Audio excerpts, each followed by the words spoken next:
প্রিয় শিক্ষার্থীবৃন্দ, প্রীতি ও শুভেচ্ছা নিও। আশা করি তোমরা যেখানেই আছো সুস্থ আছো, নিরাপদে আছো। তোমরা সবাই জানো করোনার এই অতিমারিতে আমাদের স্বাভাবিক শ্রেণী কার্যক্রম বন্ধ রয়েছে, তাই তোমাদের কথা মাথায় রেখে আমাদের এই অনলাইন ক্লাসের ব্যবস্থা। আজকে তোমাদের সঙ্গে আছি আমি পঙ্কজ কান্তি রায়, প্রভাষক, জীববিজ্ঞান, সরকারি Aditbari GS model school and college. আজকে আমি উচ্চ মাধ্যমিক পর্যায়ের জীববিজ্ঞান প্রথম পত্রের ৪র্থ অধ্যায় নিয়ে আলোচনা করব। উচ্চ মাধ্যমিক পর্যায়ের একাদশ এবং দ্বাদশ শ্রেণীর শিক্ষার্থীবৃন্দ, তোমরা জানো যে আজকের এই করোনা ভাইরাসের যে প্রাদুর্ভাব মূলত সেটা একটি অণুজীব। সুতরাং এই অধ্যায়টাই আজকের আলোচনা শেষে আমরা অবশ্যই করোনা ভাইরাস সম্পর্কেও বেসিক কিছু ধারণা লাভ করতে পারব। তো চলো আমরা মূল আলোচনায় চলে যাই। অণুজীব বা মাইক্রো অর্গানিজম, আমরা বলছি অণুজীব বা মাইক্রো অর্গানিজম। তো এই অধ্যায়ে অণুজীব কি প্রথমে আমাদের সেটাই জানা দরকার। তোমরা সবাই জানো যে অণুজীব শব্দটাকে যে আমরা যদি বিশ্লেষণ করি তাহলে আমরা যেটা পাবো, অণু সমান জীব সমান সমান অণুজীব।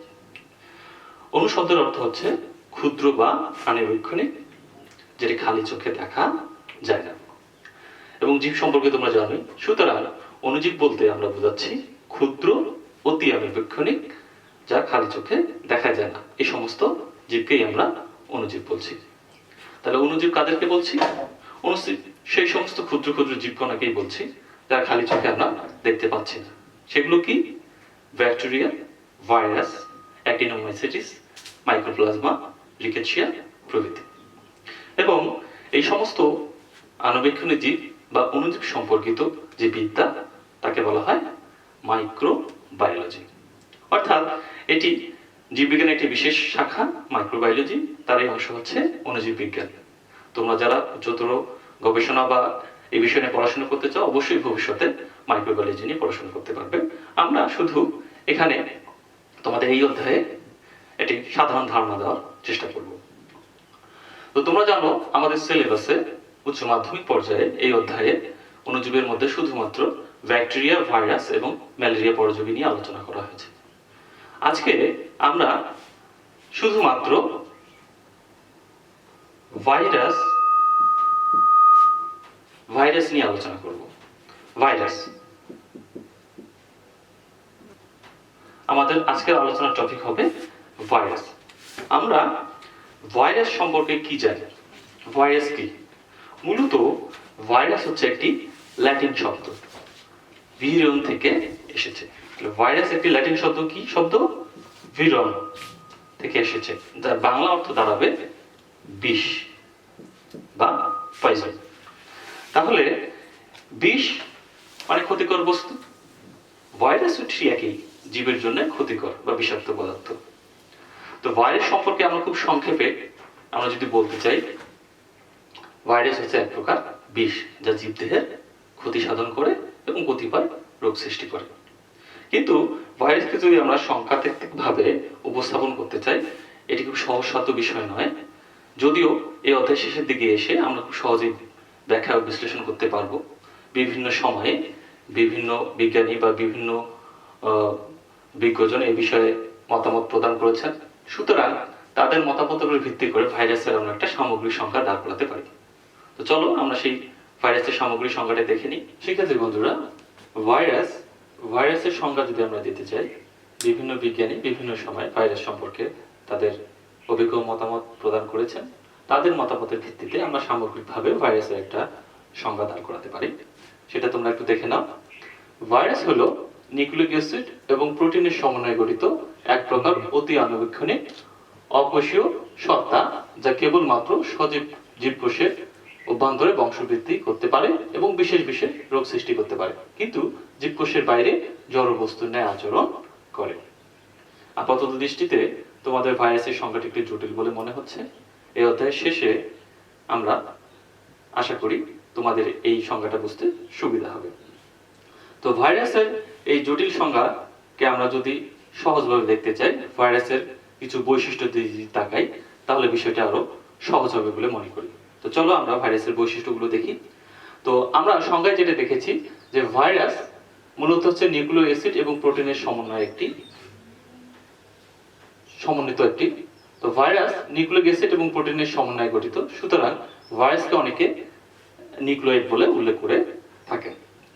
তো ভাইরাস এর বৈশিষ্ট্যের মধ্যে কিছু জীবীয় বৈশিষ্ট্য এবং কিছু জড় বৈশিষ্ট্য বিদ্যমান। সুতরাং ভাইরাসের বৈশিষ্ট্য যদি আমরা দেখতে চাই, অবশ্যই ভাইরাসের কিছু জড় বৈশিষ্ট্য এবং জীবীয় বৈশিষ্ট্যের প্রতি আমাদের লক্ষ্য রাখতে হবে। তো জড় বৈশিষ্ট্যগুলো কি আমরা একে একে দেখে নিই। প্রথমে রয়েছে ভাইরাসের জড় বৈশিষ্ট্য। ভাইরাস অকোষীয়, অতি আণুবীক্ষণিক, সাইটোপ্লাজমবিহীন রাসায়নিক পদার্থ। প্রথমে যে কথাটা বলা আছে ভাইরাস অকোষীয়, অর্থাৎ এর জড় বৈশিষ্ট্যের অন্যতম বৈশিষ্ট্য হচ্ছে অকোষীয়। আমরা জানি যে জীবীয় বৈশিষ্ট্যের প্রধান বৈশিষ্ট্য হচ্ছে কোষীয় এবং সাইটোপ্লাজম যুক্ত। তো ভাইরাস এখানে বলা হয়েছে অকোষীয় এবং সাইটোপ্লাজম বিহীন। এটাই হচ্ছে ভাইরাসের সবচেয়ে বড় জড় রাসায়নিক বৈশিষ্ট্য। পোষক দেহের বাইরে এরা জৈবিক কার্যকলাপ ঘটায় না। ভাইরাস জড়ো হওয়ার পিছনে আরেকটি মুখ্য কারণ হচ্ছে এদের পোষক দেহের বাইরে অর্থাৎ সজীব কোষের বাইরে গিয়ে এরা সাধারণত নিজের বংশ বা সংখ্যা বিস্তার করতে পারে না, যেটা ভাইরাসের অন্যতম একটা জড় বৈশিষ্ট্য। জীব দেহের বাইরে সংখ্যা বৃদ্ধি করতে পারে না, একেই মোটামুটি জীবের পরিশ্রুত এবং কেলাসিত করে এটাকে স্ফটিকে পরিণত করা যায়। ভাইরাসের জড় বৈশিষ্ট্য হওয়ার পিছনে আরেকটি বড় উদাহরণ হচ্ছে স্ফটিকে পরিণত করা। এই বিভিন্ন সময় একে পরিশ্রুত বা কেলাসিত করলে স্ফটিক পাওয়া যায়, যেটা সাধারণত জীবের ক্ষেত্রে সম্ভব নয়। এজন্য ভাইরাসকে আমরা জীবীয় বৈশিষ্ট্য বা জীবীয় বৈশিষ্ট্যের বাইরে জড় বৈশিষ্ট্যের অন্যতম উদাহরণ হিসেবে উল্লেখ করতে পারি। এদের নিজস্ব কোনো বিপাকীয় এনজাইম নেই। জীব হলে অবশ্যই তার মধ্যে বিপাকীয় এনজাইম থাকতে বাধ্য। যেহেতু এর মধ্যে জড় বৈশিষ্ট্য বিদ্যমান, সুতরাং এখানে বিপাকীয় এনজাইম নেই। এদের আকার বৃদ্ধি হয় না এবং পরিবেশীয় উদ্দীপনা সাড়া দেয় না। আমরা জীবের সাধারণত জীব ছোট থেকে বড় হয়, অর্থাৎ আকারে বৃদ্ধি ঘটে, কিন্তু ভাইরাসে এরূপ কোনো বৈশিষ্ট্য লক্ষ্য করা যায় না, যেটা ভাইরাসের জীবীয় জড় বৈশিষ্ট্যের অন্যতম কারণ। এছাড়া রাসায়নিকভাবে এটি নিউক্লিক অ্যাসিড এবং প্রোটিনের সমাহার মাত্র, যেটা ইতিপূর্বে বলেছি যে এটা রাসায়নিকভাবে শুধুমাত্র নিউক্লিক অ্যাসিড এবং প্রোটিনের সমন্বয়, তাই এটাকে নিউক্লিয়েড বলে। তো শিক্ষার্থী বন্ধুরা, এই সমস্ত জড় রাসায়নিক বৈশিষ্ট্য থেকে আমরা সুস্পষ্টভাবেই ভাইরাসকে একটি জড় বস্তু হিসেবে উল্লেখ করতে পারি। পক্ষান্তরে ভাইরাসের মধ্যে কিছু জীবীয় বৈশিষ্ট্য লক্ষ্য করা যায়। সেগুলো যদি আমরা একটু লক্ষ্য করি, জীবীয় বৈশিষ্ট্য ভাইরাসের গাঠনিকভাবে ভাইরাসের নিউক্লিক অ্যাসিড অর্থাৎ ডিএনএ অথবা আরএনএ থাকে। তো মজার ব্যাপার হচ্ছে যে জড় বৈশিষ্ট্য থাকার পরও এর মাঝে কিছু জীবীয় বৈশিষ্ট্য রয়েছে। আমরা অন্য সকল জীবের মধ্যে আমাদের মধ্যে যে রাসায়নিক ভাবে যে নিউক্লিক অ্যাসিড থাকে তার মধ্যে হয় ডিএনএ না হয় আরএনএ। তো ভাইরাসের মধ্যে ডিএনএ এবং আরএনএ যে কোনো একটা থাকতে পারে, যা এর অন্যতম জীবীয় বৈশিষ্ট্য। এরপরে হচ্ছে উপযুক্ত পোষকের অভ্যন্তরে সংখ্যা বৃদ্ধি সক্ষম। তোমরা জানো যে জীবের অন্যতম বৈশিষ্ট্য হচ্ছে তার সংখ্যা বৃদ্ধি বা বংশবৃদ্ধি। তো ভাইরাস এক্ষেত্রে সজীব কোষের অভ্যন্তরে বংশবৃদ্ধি করতে সক্ষম, তাই সজীব কোষের অভ্যন্তরে একে আমরা সজীব বা জীবীয় বৈশিষ্ট্য বা জীব হিসেবে আমরা কল্পনা করতে পারি। বাধ্যতামূলক পরজীবী, যেহেতু এটা সজীব কোষের অভ্যন্তরে বংশ বিস্তার করে, সুতরাং এটি অন্যান্য পরজীবীর মতো জীবকোষের অভ্যন্তর থেকে তার প্রয়োজনীয় শক্তি এবং খাদ্য সামগ্রী গ্রহণ করে বেঁচে থাকে। সুতরাং এটি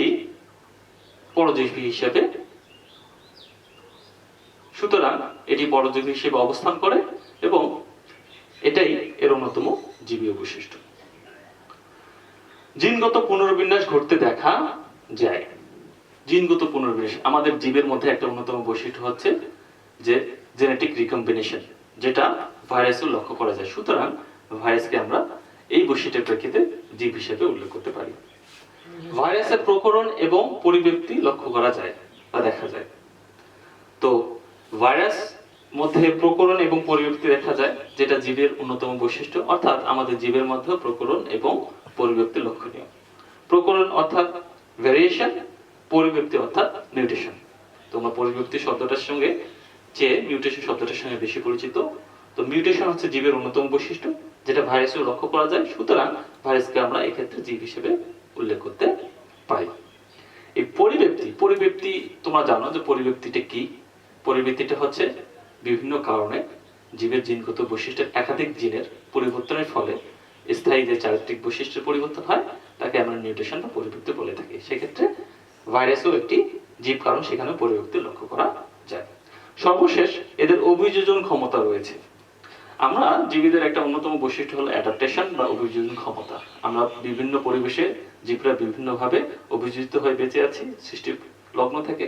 ভাইরাসও তার পোষক অনুযায়ী নিজেকে পরিবর্তন করতে পারে। সুতরাং এই সমস্ত বৈশিষ্ট্যকে আমরা যদি লক্ষ্য করি তাহলে ভাইরাস একটি জীব, সে বিষয়ে সন্দেহ নেই।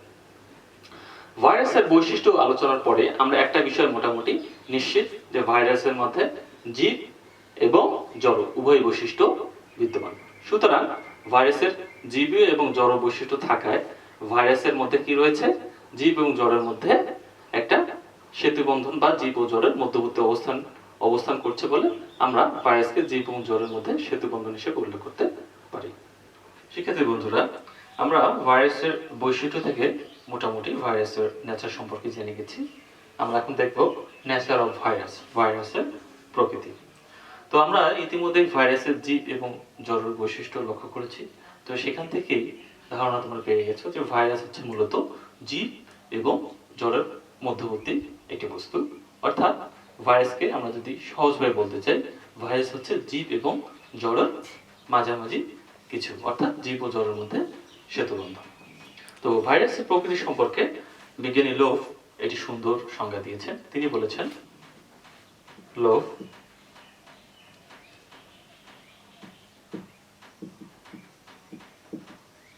এর মতে উনি বলেছিলেন ভাইরাস ইজ এ ভাইরাস, মানে হচ্ছে ভাইরাস মানেই হলো ভাইরাস, অর্থাৎ ভাইরাস মানে ভাইরাস। ভাইরাসকে আলাদাভাবে এর প্রকৃতি সম্পর্কে উনি কিছু বলেনি, উনি চমৎকারভাবে বলেছেন ভাইরাস ইজ এ ভাইরাস, অর্থাৎ ভাইরাস মানে হলো ভাইরাস।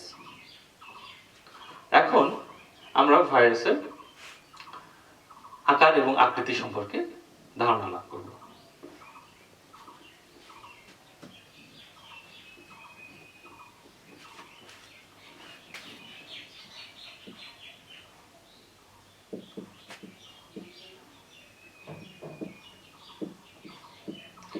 শিক্ষার্থী বন্ধুরা, ভাইরাস আমরা বলেছি ভাইরাস হচ্ছে অতি আণুবীক্ষণিক, অর্থাৎ অতি ক্ষুদ্র। সাধারণত ভাইরাস সমূহ সাধারণত 8 থেকে 300 ন্যানোমিটার হয়ে থাকে। 8 থেকে 300 ন্যানোমিটার হয়ে থাকে। সাধারণত অতি ক্ষুদ্র যেসব ভাইরাস রয়েছে, যেমন পোলিও ভাইরাস এটি অতি ক্ষুদ্র ভাইরাস। এটি সাধারণত 8 থেকে 12 ন্যানোমিটারের মধ্যে হয়ে থাকে। সাধারণত বৃহৎ যেসব ভাইরাস রয়েছে, যেমন টিএমভি ভাইরাস বা টোবাকো মোজাইক ভাইরাস, তামাকের যে মোজাইক রোগ সৃষ্টি করে, সেই ভাইরাসটি তুলনামূলক বড় এবং সেটি 280 থেকে 300 ন্যানোমিটার পর্যন্ত হতে পারে। এবারে আমরা ভাইরাসের প্রকারভেদ বা ভাইরাসের টাইপ অফ ভাইরাস সম্পর্কে জানব। সেই আকার এবং আকৃতির ভিত্তি করে ভাইরাসকে বিভিন্নভাবে ভাগ করা হয়েছে, যেমন গোলাকার, দণ্ডাকার, ঘনক্ষেত্রাকার, ব্যাঙাচি আকৃতির, ডিম্বাকার, সূত্রাকার বা সিলিন্ডারাকার। গোলাকার বলতে আমরা সাধারণত পোলিও ভাইরাস, এইচআইভি ভাইরাসকে বলি। সাধারণত এইসব ভাইরাস দেখতে অনেকটা গোলাকার হয়ে থাকে। আমি এখানে বিভিন্ন ভাইরাসের কিছু ছবি দিয়েছি, আশা করি তোমরা দেখতে পাচ্ছ। পোলিও ভাইরাস দেখো, এটি অনেকটা গোলাকার টাইপের। এছাড়া রয়েছে তোমার দণ্ডাকার, অনেকটা দণ্ডের মতো বর্তুলাকার, যাকে বলছি আমরা টিএমভি ভাইরাস, সেটা দেখতে দেখো দণ্ডের মতো দণ্ডাকার। ঠিক একইভাবে ব্যাঙাচি আকৃতির, ব্যাঙের মতো লেজ বিশিষ্ট। সাধারণত ফাস্ট ভাইরাসগুলো T2, T4, T6 ছবি দেখতে পাচ্ছ, এরা হচ্ছে ব্যাঙাচি আকৃতির। ইনফ্লুয়েঞ্জার যে ভাইরাস রয়েছে সেটা অনেকটা ডিম্বাকৃতির। হ্যাঁ, এখানে আমি একটা ছবি দিয়েছি। সো বিভিন্ন আকার আকৃতির ভিত্তি করে আমরা ভাইরাসকে বিভিন্নভাবে ভাগ করেছি। এরপরে আসো নিউক্লিক অ্যাসিডের ধরন অনুযায়ী।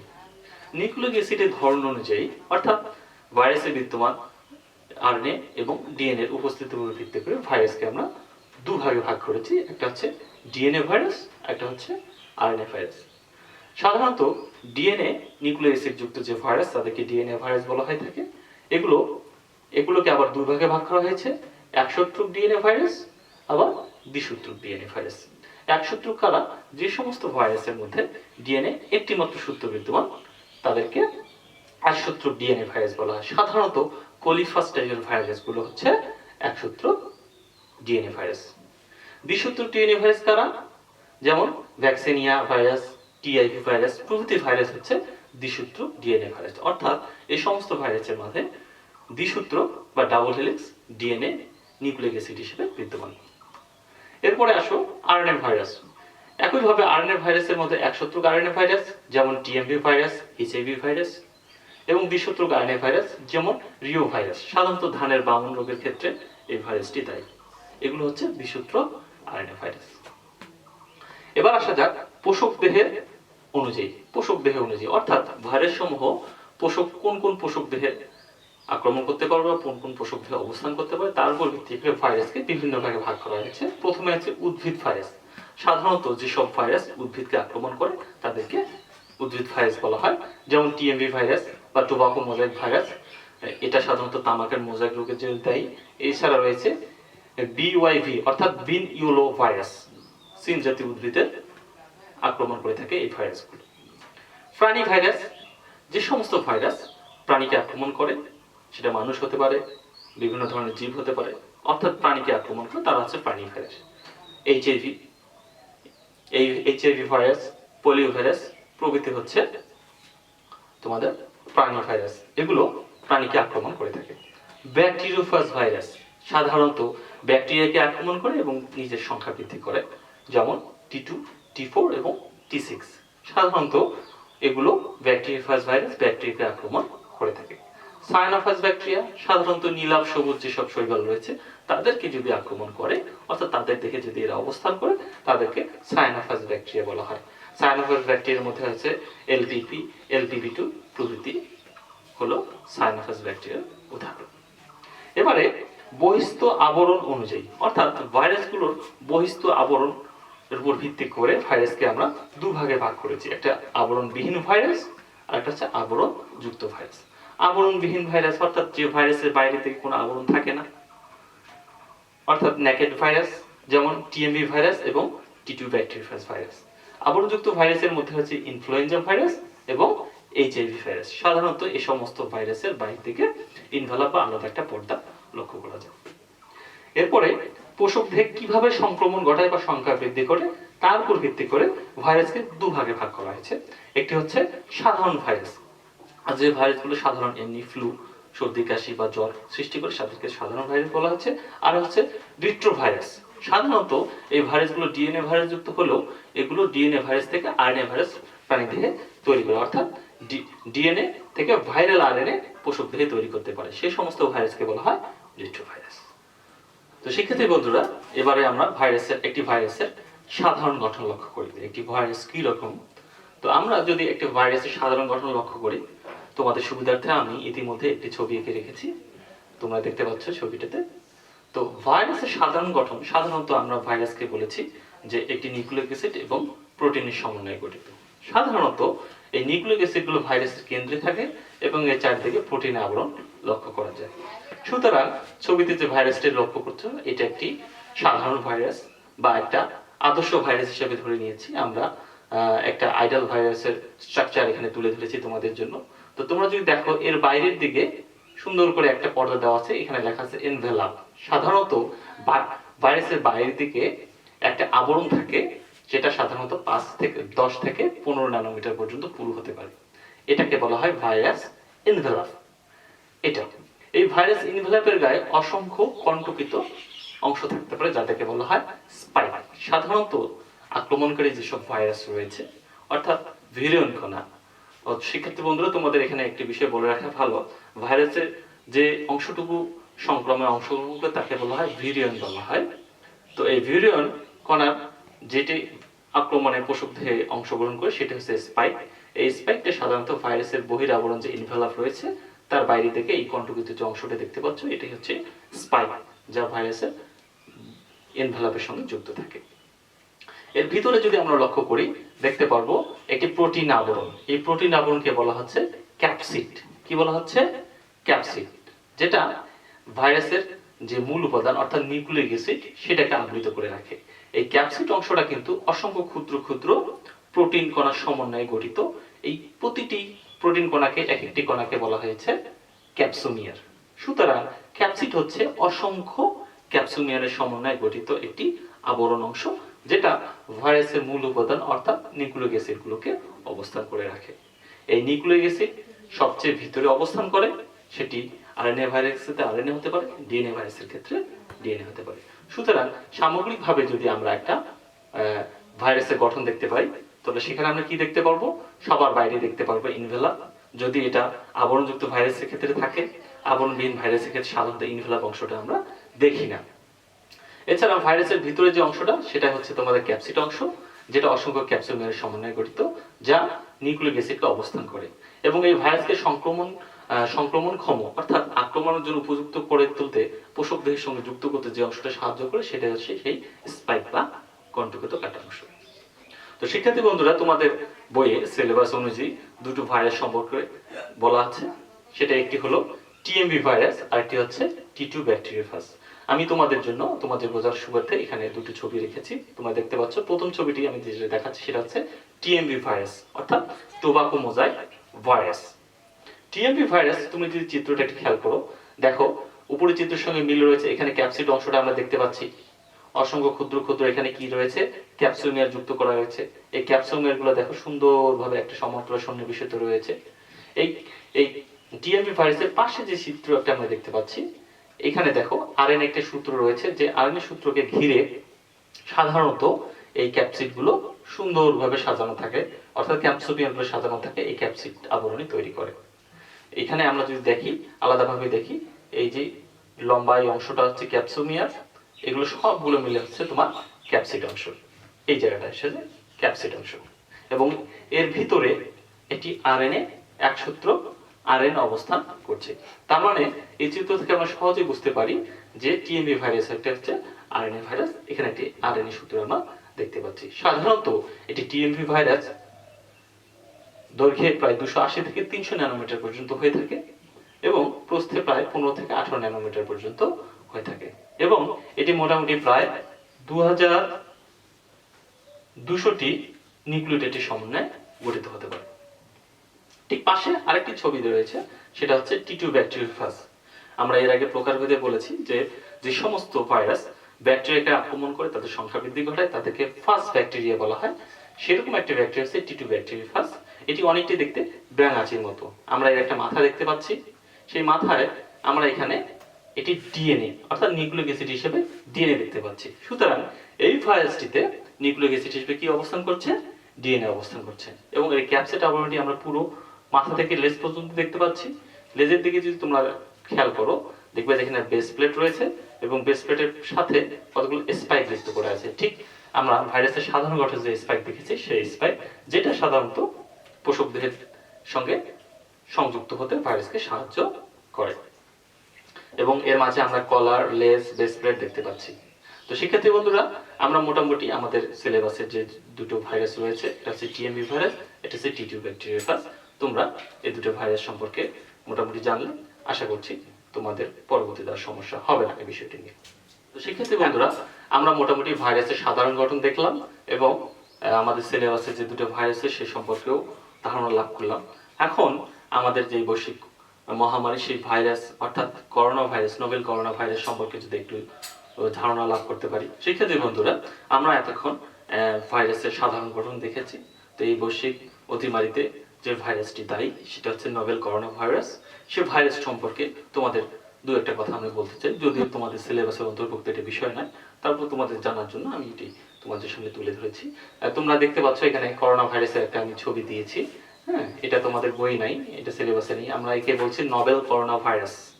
কেন নোভেল করোনা ভাইরাস বলছি? অর্থাৎ করোনা ভাইরাস প্রজাতির অনেকগুলো ভাইরাস ইতিমধ্যেই আমাদের সামনে চলে আসে, যেমন ইবোলা ভাইরাস, তোমরা জানো, সার্স ভাইরাস, মার্স ভাইরাস। তো সেই গোত্রের সর্বশেষ ভাইরাস হচ্ছে করোনা ভাইরাস। নতুন ভাইরাস, তাই একে করোনা ভাইরাস আমরা নোবেল করোনা ভাইরাস বলে আখ্যায়িত করেছি। তো সাধারণ গঠন যদি উল্লেখ করি আমরা ঠিক একই দেখতে পারবো যে ভাইরাসের দেহের যদি আমরা সেই গঠনটা দেখো একইভাবে বাইরের দিকে এনভেলাপ রয়েছে। আমরা ইতিপূর্বে যে ভাইরাসের সাধারণ গঠন দেখেছি সেখানে দেখেছি এনভেলাপ পেয়েছি, স্পাইক পেয়েছি, এর ভিতরে কি পেয়েছি আমরা এর ভিতরে পেয়েছি নিউক্লিক অ্যাসিড পেয়েছি। এখানে মনে রাখতে হবে এই আরএনএ ভাইরাস একটা large RNA virus, corona virus একটা লার্জ আরএনএ ভাইরাস, কারণ এটি একসূত্রক আরএনএ নিউক্লিওটাইড দ্বারা গঠিত এবং এখানে প্রায় 30,000 নিউক্লিওটাইডের সমন্বয়ে গঠিত।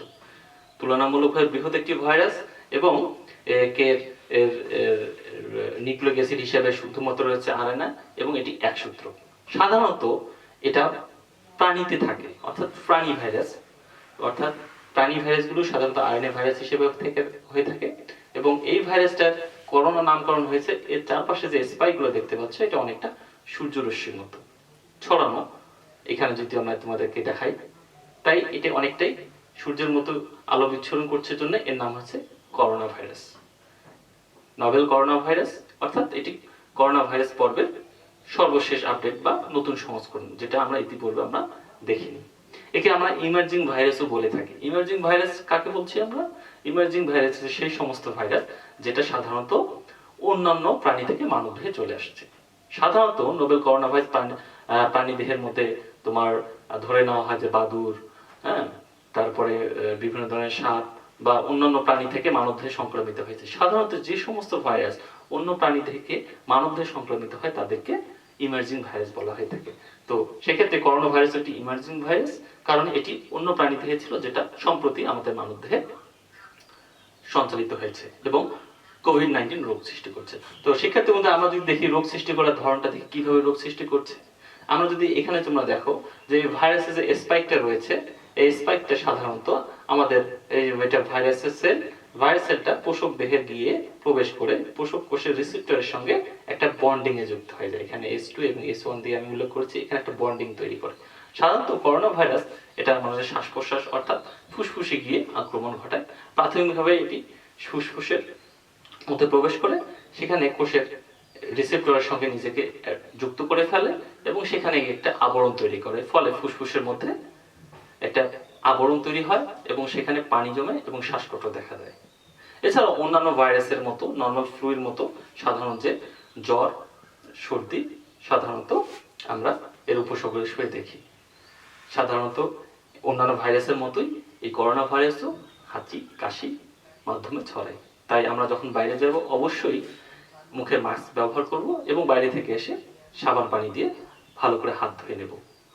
এই সমস্ত ভাইরাস যাতে আমাদের চোখে এবং নাকে মুখে না যায় এজন্য আমরা কি করব, বাড়িতে এসে সবসময় সাবান পানিতে হাত ধোবো এবং পরিষ্কার পরিচ্ছন্ন থাকবো। তো সেক্ষেত্রে বন্ধুরা আশা করছি আজকে তোমাদের আলোচনা ভালো লেগেছে। এই আলোচনা তোমাদের সামান্য হলেও উপকারে আসলে আমরা ধন্য হব। আগামী দিনে ভাইরাসের বাদ বাকি অংশ নিয়ে আবার তোমাদের সামনে আসবো আশা করছি। সেই কামনায় ভালো থাকো, সুস্থ থাকো।